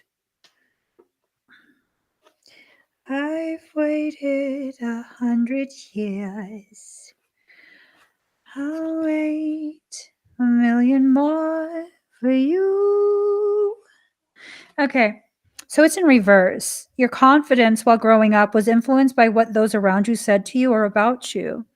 If those around you were kind and supportive, not just in words, but in actions also, you had every chance of growing to become a confident adult with a healthy self-esteem and confidence. This confidence would have increased as you moved out into the world because you left home with the best tools in hand to meet life with a smile. However, while we are told that we should strive to not be affected by others' negative perceptions or opinions of us, especially those unwarranted criticisms and barbs born of the insecurities and doubts of the person who offered the negative opinion, words can and do hurt. They can cause real and lasting pain. If the exposure to those who hurt us is prolonged or repeated, their unkind words and actions can cause deep and lasting psychological wounds. that destroy self-belief, confidence, and faith. The ability to trust in self or others will also be destroyed. Therefore, it's important to remember to be kind above all else. Faith and self-belief are born of kindness. People are fragile. It's not only physical blows that can cause us harm. To ridicule and to instill doubt in another just because you yourself have doubts can result in the lifelong destruction of another person's self-belief and self-worth. I'm sorry for being harsh in this live stream. For anyone whose feelings were hurt because of my brass nature, my abrasiveness, I'm genuinely sorry. Remember that the wrong words at the wrong time can do lasting harm. When we feel an impulse to ridicule, we can stop and ask ourselves if we truly can be at peace if we cause another person distress. Would we be okay with another person ridiculing us, or worse, our own child, and causing them to doubt themselves? We must not make the mistake of believing that this is not possible. It is. The wrong words at the wrong time can do lasting harm, but equally, the right words at the right time can heal and restore self-belief. Okay? Okay. So that was the past. Avoid focusing on your own past mistakes in a way that destroys your confidence in the present. In the present, it asks you to have faith, to believe that you are good enough. In fact, you're not only good enough, but you are enough. We all are. Faith in the present comes to tell you that you are not alone and that your dreams and aspirations are a wonderful thing. Trust in them. All will unfold as it's meant to be. You're being watched over. You're worthy of happiness and abundance. Meet obstacles in your path with a smile and confidence. Oh my God, there was this, hold on. I think I saved it. I want you guys to watch this. Oh, it's my baby boo. My niece is the cutest thing ever, I swear to God.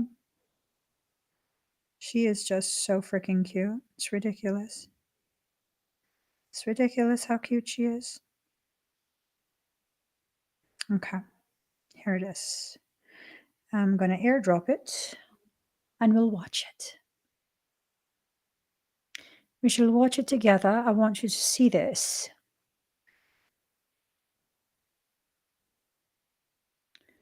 Airdrop it right now, phone.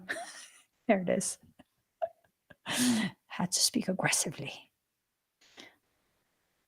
So I want you guys to see this. This is super important. This totally affected me when I watched it the other day, to the point where I saved it. I saved it. And then I got to show you this other video because it's hilarious. I had spoken about it before, and I kind of just feel like you guys should watch it. It's from a few years ago, but I'll show it to you after. After, okay? Where is she?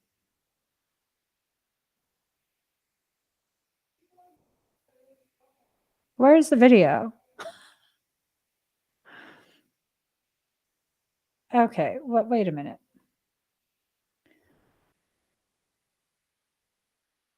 Oh, did I? Oh, I canceled it.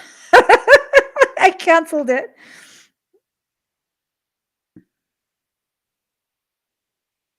All right. It's coming. Don't worry. Here it is. Here it is.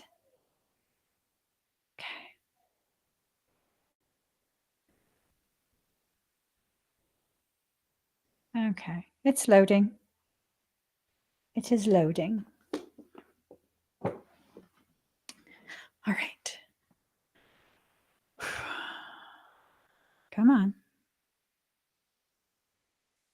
All right, let's play it. When I first started teaching in my late 20s, I had this student that I could not stand. His name was Tomas, and he was handsome and tall and athletic and went to MIT and had a straight A average, and his future was set. But the thing that drove me absolutely crazy about him is that he was always smiling. He was always smiling. He never had a bad day. And he was just like, I'm Tomas, everything's great. It drove me crazy. And at the end of the second year, I had the students do this exercise where they're supposed to go in and talk about something that happened in their lives in order to get them to a certain emotional place. It's called an emotional parallel. Most people tell their sad stories, but Tomas starts his story saying, when I was younger, my mother was the best mother in the world. She was my sun and my stars. And I just was like, nah, because my mom was paranoid schizophrenic. So I was a little triggered. And then he says, and then in middle school, she got cancer. And she was in horrible pain, and it was really hard for me to visit her in the hospital. And as she got sicker, I visited her less and less. And my father kept saying, go to the hospital, and I didn't do it. And one day I realized I really had to do it. So I was making this card for her, and I was going to do all this stuff for her and bring it the next day. And my dad came home from work and said, let's go now, because she's really sick. And I said, I can't today, Dad. I'm just not ready yet, but I really am planning to go tomorrow. And his father came home and said his mother had died. And he said, and every day I wake up with such crushing guilt because I just want to hear my mother say that she forgives me and that I was a good son. And that's why I go around smiling at everyone, he goes on, because I feel like what I did was so horrible to my mother. So no matter how much I'm suffering, I try to bring happiness to other people to make up for what I did to my mom. Mm. And that is when I realized that everyone has a story. Everyone has a story. You may think they don't, but they do. And one of my friends recently just left this app because she was being eviscerated by people. And they were saying things about her that could not be further from the truth. In fact, they run directly counter to her story. But she didn't want to share it, which she doesn't have to, because it's not your story to always... You don't have to share your story. It's your story. You don't have an obligation to share it with anybody. And so she didn't, and people made assumptions, and they hurt her deeply. And so I decided to share this story with all of you because I feel like if we kept in mind that everyone has a story, the world would be better, and maybe it wouldn't, but at least we'd be just a little kinder to each other.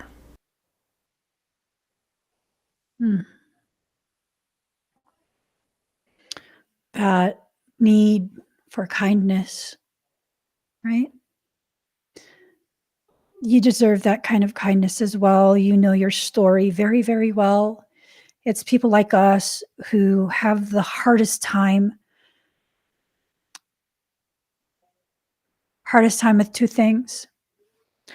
Hardest time with not considering other people, and the hardest time with actually considering ourselves.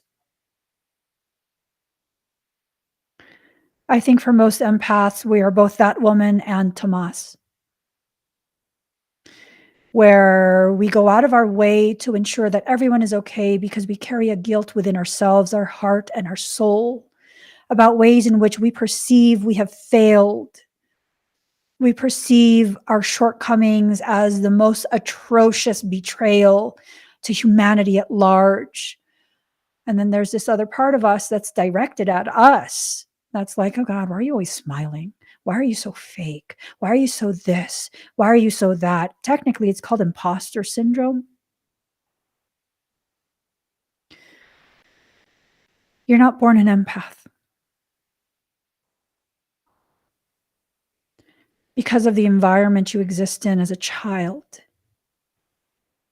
you develop empathic abilities, the ability to read the room, the energy, the emotions, and the thoughts of others. It's a survival instinct. Most people who are empaths experience traumas, and that's what triggered the development of their empathy. And a large portion of the people who have trauma, we suffer from imposter syndrome. This thing, this belief, this feeling that we're not enough, that there's no way that we could be enough and seen as enough, For me personally, like I'm capable of so much profound stuff, but to me, that's my norm. This is how I explain away my imposter syndrome. This is how I justify it to myself. It's my norm, so why would I value it? It's just my norm. I don't know anything else. Do I want to know anything else? Because that's not exactly the truth, is it? Being such a highly empathic, highly sensitive empath at that, I'm absolutely aware of everything else. But when it comes to allowing my knowledge of my environment and my experiences, my observations of life, not just my own, but everyone else's, I never allow that information to be used for the benefit of my understanding and acceptance of myself. What kind of fucking shit is that?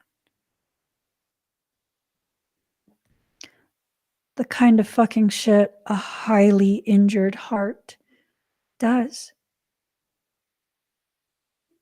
And so is it a need for me to attack myself to the point of getting myself to get back in line with how things should be, force myself into that self-love? Or is it an indication that now I'm ready to actually experience that self-love? And part of that self-love is a reconsideration of the way I used to see myself. That because I was given tremendous capacity, tremendous skill, tremendous knowledge, access to all types of knowledge, that I'm somehow obligated. But I'm not. And this is where I'm at. This place of knowing that I'm not obligated to do anything or be anyone's savior, but I choose to. I choose to help people save themselves. Why? Is it because that's what I was made for? No, it's because I'm a good person. Because I don't want anyone to feel the way I was made to feel. And so now I realize all the things that I do are on the outside looking as though I'm doing it for other people. But on the inside, it feels good. I do it for me. I do it to validate myself, not because people will show me their gratitude, but because I need to feel that. And it's okay. It's okay for me to be able to sit here and just openly say the things that I do to help other people, I do it for selfish reasons. I do it because it makes me feel good. It reminds me that I'm a good person. I do it for me.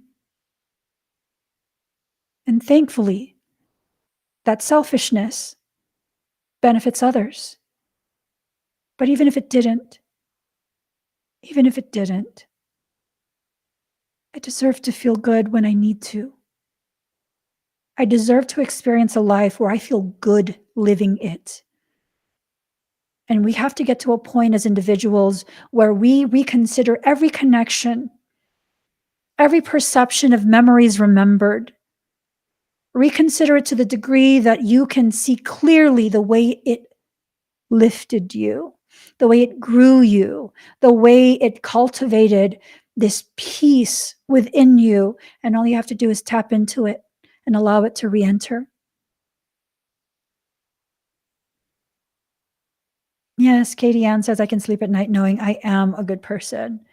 I can walk away from any situation, from any connection, friendship, romance, whatever, because I know I'm good to everyone.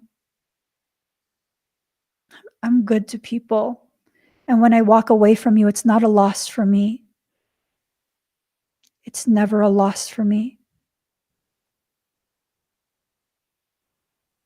I never put myself in a situation where you do more for me than I do for you. And maybe that's a survival tactic.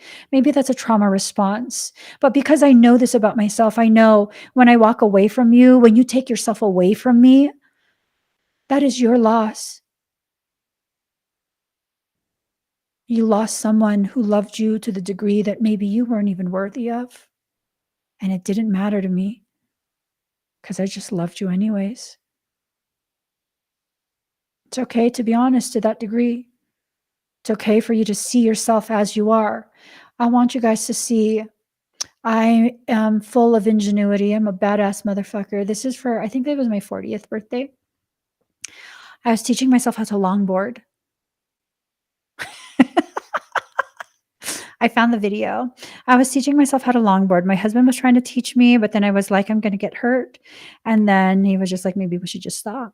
And then I was like, I need a brace. I want you guys to see this. I told you guys before, I think several weeks back, that you won't tell me what I can and can't do. I will figure it out myself.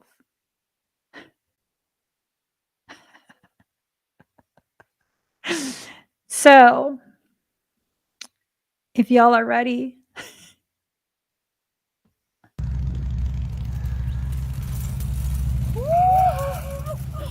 oh boy. Oh boy. Oh boy. Oh my god. Totally not a fan. Hi. Hello. We are happy. Ready, Daddy? I'm good. I'm still recording. Oh, wow. No. Ready.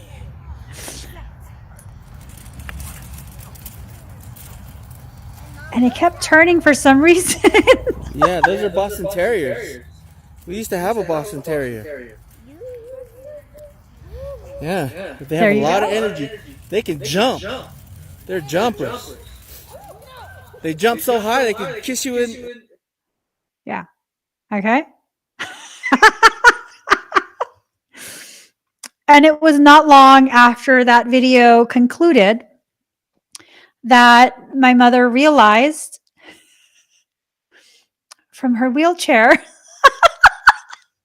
my mother realized what I was doing with her walker, and she started screaming at me and told me she was going to be very upset with me if I broke her walker. At which point I said to her, "You can't even walk though." I was like, "But you can't even use it. Like, why are you so concerned about your walker? You're in a wheelchair. You don't even want to do your physical therapy." And to which she said, and I quote, if y'all know Tagalog, here it is. She said, "Putang ina." At which point I was like, fine, God, I'm not going to break your stupid walker. I'll get off of it. You don't want to share. God. She said, "Putang ina." She cussed at me, is what she did. She cursed at me, and I said, fine, be that way. Just because I'm having fun and you're not. Yeah. Yeah. And then she said I was crazy. And she said I was going to hurt myself. Well, joke's on you. I'm not doing it anymore, so I won't have the opportunity to hurt myself. Oh my God. I know how my mom dealt with me. I was such a smartass all the time. All the time. All right, guys, please give this video a thumbs up. If you haven't already subscribed, please do subscribe. Turn on that notification bell. Join me when I'm live. Okay. Join me when I'm live. I'm usually live every day, 7 a.m. Pacific Standard Time, usually, if I'm not relocating, right? So join me. Give this video a thumbs up. If you're on Facebook, give it a heart, share it out. You know, do the thing, do the thing. Let's start overriding the shadow ban this biznatch platform, excuse me, has had me on for like a year and a half, 2 years already. Bastardos. Let's override it. I'm ready. I'm ready. I'm ready to step forward. I love you guys. I'll see you again very, very soon. If you'd like to purchase a session with me, go to soulworksynergistics.com and look for Emmy Services in the menu. If you would like to see all things Emmy, anything having to do with anything that I do, it's on soulworksynergistics.com. In addition to that, I might be going live in a few to do expedites because I didn't get to do it this weekend. So I might be doing it earlier in the afternoon time because I have sessions at night. And if you'd like to purchase a little quick pick-me-up, energetic pick-me-up, look for that post, okay? So I'll